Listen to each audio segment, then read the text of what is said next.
அனைவருக்கும் வணக்கம். நம்முடைய முன்னோர்கள் நமக்கு பக்தி யோகம், கர்மயோகம், ஞான யோகம் என்று பலவிதமான யோகங்களை பற்றி சொல்லிக் கொடுத்திருக்கிறார்கள். பக்தி, கர்மம், யோகம் என்று சொல்லப்பட்டவையெல்லாம் வேறு வேறு அல்ல. ஒரே யோகத்தினுடைய ஆரம்பம், நடு, முடிவு என்கிற நிலையைத்தான் இது குறிக்கிறது.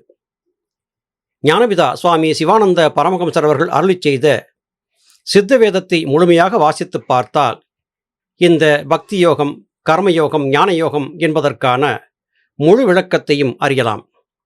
இதை பற்றி இடைக்காட்டு சித்தர் என்ன சொல்கிறார் என்பதை இன்று நாம் பார்க்க இருக்கும் பாடற்பதிவிலே தெளிவாக பார்க்க இருக்கிறோம்.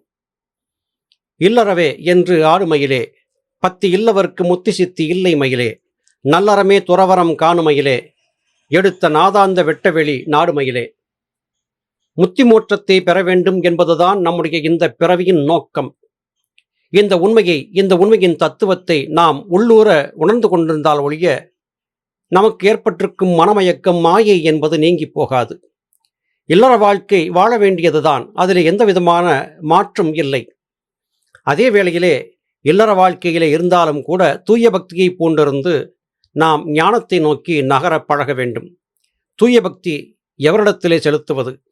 அடிப்படை தூய பக்தி என்பது சித்த குருமார்களிடத்திலே செலுத்தக்கூடியதாக இருக்கிறது.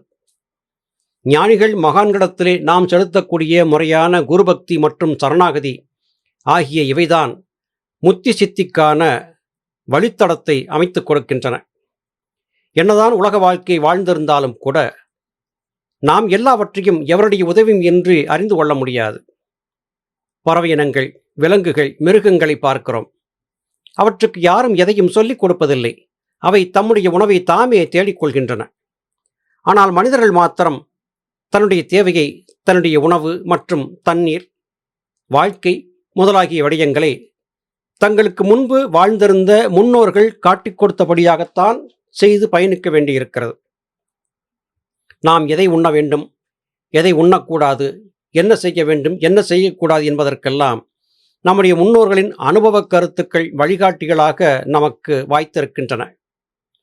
அப்படி இருக்கும்போது ஞானம் சார்ந்து செல்லக்கூடிய பாதையிலே மாத்திரம் நான் தன்னிச்சையாக செயல்படுவேன், என் மனம் போன போக்கிலே செயல்பட்டு சுயம்புவாகவே நான் எல்லாவற்றையும் கற்றுக்கொள்வேன் என்று கருதியிருப்பது நிச்சயம் மடமை என்றே கொள்ள வேண்டியிருக்கிறது. எளிதாக நம்முடைய முன்னோர்கள் காட்டிக் கொடுத்த பாதை இருக்க நானாகவே புதிய பாதையை உருவாக்குவேன் என்று ஒவ்வொருவரும் கிளம்பினால் என்ன ஆகும்? ஒரு அடர் கானகம் இருக்கிறது என்று வைத்துக் கொள்வோம். அந்த கானகத்திலே நாம் வழிநடைப்பட்டு கானகத்தை கடந்து அடுத்து இருக்கும் தேசத்திற்கு செல்ல வேண்டும் என்று கருதுகிறோம் என்று வைத்துக் கொள்வோம். நாம் செல்லக்கூடிய கானகத்திலே நமக்கு முன்பு பயணித்தவர்கள் உருவாக்கி இருக்கக்கூடிய பாதை நிச்சயம் இருக்கும். அந்த பாதையிலே பயணித்தால் எந்தவிதமான தொந்தரவுக்கும் இடமில்லாமல் எளிதாக நாம் வனத்தை கடந்து அடுத்த தேசத்திற்கு சென்றுவிட முடியும். அதை விடுத்து எவர் சென்ற பாதையையும் நான் ஏற்றுக்கொள்ள மாட்டேன், எனக்கென்று ஒரு தனிப்பாதை அமைப்பேன் என்று ஒவ்வொருவரும் முயன்று பாதைகளை உருவாக்க முற்பட்டால் கானகத்தில் இருக்கும் மரங்கள், செடிகள், கொடிகள் அழிக்கப்பட்டு கானகம் முற்றுமுதலாக அழிந்துபட்டு போய் கட்டாந்தரையாக மாறிப்போகும்.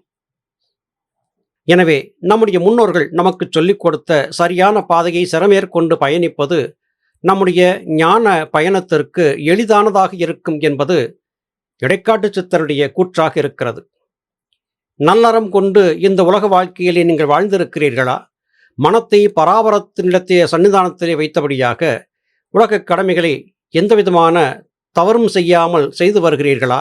அப்படியென்றால் நீங்களும் கூட துறவிதான் என்று இடைக்காடர் சொல்கிறார். குடும்பத்தை விட்டு பிரிந்து காஷாயம் பூண்டு கால்நடையாக காடுமலைகளிலே அலைந்து திரிந்து உருத்திராக்கம் தரித்து தலை முழுவதும் சிக்கு பிடித்து சடை பிடித்து அலைந்து திரிவது மாத்திரம் துறவு என்று கருதிவிடாதீர்கள். நீங்கள் உங்களுடைய உலக கடமைகளை செய்தபடியாகவே மனத்தை பற்றற்ற நிலையிலே வைத்து பராபரத்தை சிந்தித்து பயணித்துக் கொண்டே இருங்கள். நீங்கள் துறவிகள்தான் என்று இங்கே அருமையாக இடைக்காட்டு சித்தர் நமக்கு சொல்லிக் கொடுக்கிறார். உண்மையான துறவு என்பது மனதிலேதான் நிகழ வேண்டுமே அல்லாது தோற்றத்திலே அல்ல என்பது இடைக்காடரின் கூற்றாகிறது. கற்றுனை போல் மனத்தை காட்டுமையிலே, காலனையும் தூரத்தில் ஓட்டுமையிலே, பற்று ஊடுருவவே பாடுமையிலே, அகப்பற்று சற்று இல்லாமல் பண்ணுமையிலே. மனதிடத்திலே சொல்லுகிறார், ஒரு கல் தூணை போல உன்னுடைய மனத்தை நிலையாக நிறுத்திக்கொள். காற்றடிக்கும் போது மரம் செடி கொடிகள் ஆடி அசையும். இலகுவாக இருக்கக்கூடிய நாணல் போன்றவை தரையிலே படுத்து எழும். மெல்லிய கொடிகள் காற்றிலே அப்படியும் இப்படியுமாக அலைந்து கொண்டிருக்கும். ஆனால் நிலையாக ஆழமாக ஊன்றி நிறுத்தப்பட்ட ஒரு கல் தூண் எத்தனை காற்றடித்தாலும் ஆடாமல் அசையாமல் அப்படியே நிற்கும்.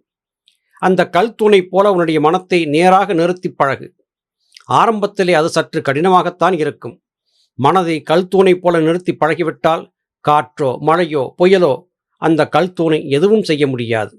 காலங்கடந்தும் அந்த கல் தூண் அப்படியே நிற்கும். நம்முடைய முன்னோர்களால் உருவாக்கப்பட்ட கற்றளி செய்யப்பட்ட ஆலயங்கள் இன்றளவும் நம்மை வியப்பிலே ஆழ்த்தி கொண்டிருப்பதை பார்க்கிறோம். கல்லுக்கு இப்படிப்பட்ட மகத்துவம் உள்ளது. அசையாமல் நிறுத்துவதற்கு கல்லையே இங்கே உதாரணமாக இடைக்காடர் சொல்கிறார். அருமை மக்களே, ஒரு கல் தூணைப் போல அசையாதபடியாக உங்கள் மனத்தை நிறுத்துங்கள் என்று குறிப்பிடுகிறார். அப்படி செய்துவிட்டீர்கள் என்றால் யமனை உங்கள் அருகிலேயே வரவிடாமல் தூரத்திலே ஓட ஓட விரட்டி அடிக்க முடியும். ஒரு பெரிய காற்றடிக்கிறது, சூறாவளி, புயல் அல்லது வேறு ஏதோ வகையான காற்றுகள் அடிக்கின்றன. பூமியிலே நிலைத்து ஆழமாக ஊன்றி நிற்கக்கூடிய கற்தூண் எந்த வகையிலும் இந்த காற்றாலோ மழையாலோ சூறாவளியாலோ அசைவதில்லை. அதுபோல உங்கள் மனத்தை நேராக நிறுத்தி கொள்ளுங்கள். இந்த உலக வாழ்க்கையிலே எண்ணற்ற இன்ப துன்பங்கள் வந்து கொண்டேதான் இருக்கும். எத்தனை துன்பங்கள் வந்தாலும் எல்லாவற்றையும் சகித்து ஒரு கல் தூணை போல உங்கள் மனத்தை நேராக மாற்றி அமைத்து அமைதியாக இருந்து யோக பயிற்சியை செய்து வாருங்கள். இதை சரியாக கடைப்பிடித்து விட்டால் பற்றுக்கள் உங்கள் மனத்திற்குள்ளே ஊடுருவி செல்ல முடியாது. மனதை கல்லாக்கி கொள்ளுங்கள். அப்பொழுது மாத்திரமே உங்களால் இந்த உலக இன்ப துன்பங்களிலிருந்து தப்பிக்க முடியும். பற்று என்பதை உலகத்தின் மீது வைக்காதீர்கள். உலகம் என்று சொல்லுவது எது? உற்றார், உறவினர். உங்கள் உடல் கூட பற்று என்கிற கணக்கிலேதான் வரும். பற்றுக்களை வெட்டொழியுங்கள். அப்பொழுது மாத்திரமே கல் தூண் போல மனதை ஆடாமல் அசையாமல் நிறுத்தக்கூடிய பக்குவத்தை நீங்கள் பெறுவீர்கள். இதை பெற்றுவிட்டால் உங்களுக்கு மரணமில்லை என்று இடைக்காட்டு சித்தர் இங்கே உறுதிபடச் சொல்கிறார். சிறுதவளை தான் கலக்கில் சிந்துரத்தின் நிழல் மறையும், மறுவாயை தான் கலக்கின் மதிமயங்கு மட அணமே. அன்னப்பறவையிடத்தில் சொல்வதைப் போல இப்போது இந்த பாடலிலே சொல்லுகிறார். முதலிலே தும்பியைச் சொன்னார், குயிலைச் சொன்னார், மயிலைச் சொன்னார். இப்போது அன்னப்பறவையை சொல்கிறார். தண்ணீரிலே செந்தூரத்தை கலக்கி வைத்திருப்பார்கள், அல்லது குளத்து நீரிலே ஏதேதோ விதமான பாசிகள் முதலியவை படர்ந்திருக்கும். சிறு தவளை தாவி குதிக்கும் போது ஒரு சிறிய அளவிற்கு மாத்திரமே அங்கே படர்ந்து கிடந்த பாசி அல்லது கலக்கி வைக்கப்பட்ட பொருட்கள் கலைந்து மறையும். ஆனால் அது முழுமையான ஒன்றாக ஆகுமா என்றால் இல்லை. தவளை தாவி தாவி சென்றதின் காரணமாக ஒரு சிறிதளவு அந்த குளத்தில் இருக்கக்கூடிய மேற்பரப்பு சலனப்படும். ஆனால் அன்னப்பட்சி என்கிற ஒன்று குளத்திலே இறங்கி வேகமாக நீந்துகிறது என்று வைத்துக்கொள்வோம். அன்னப்பட்சியின் நீந்துதல் வேகம் காரணமாக அந்த குளத்தின் மீது மூடியிருந்த செந்தூரம் போன்ற படலங்கள் எல்லாம் கலைந்து ஒரு பாதையே உருவாகிவிடும். ஒரு அன்னப்பறவை பயணிக்கும் போது அதை தொடர்ந்து பல அன்னப்பறவைகள் அதே பாதையிலே பயணிப்பது வழக்கம். தொடர்ச்சியாக பாதை அமைக்க அமைக்க அமைக்க அந்த அன்னப்பறவைகள் பயணிக்கக்கூடிய பாதையிலே இருந்த தங்கு தடைகள் எல்லாம், மேலாக மூடியிருந்த மூடுபனி போன்ற அமைப்புகள் எல்லாம் கலைந்து மறைந்து போகும்.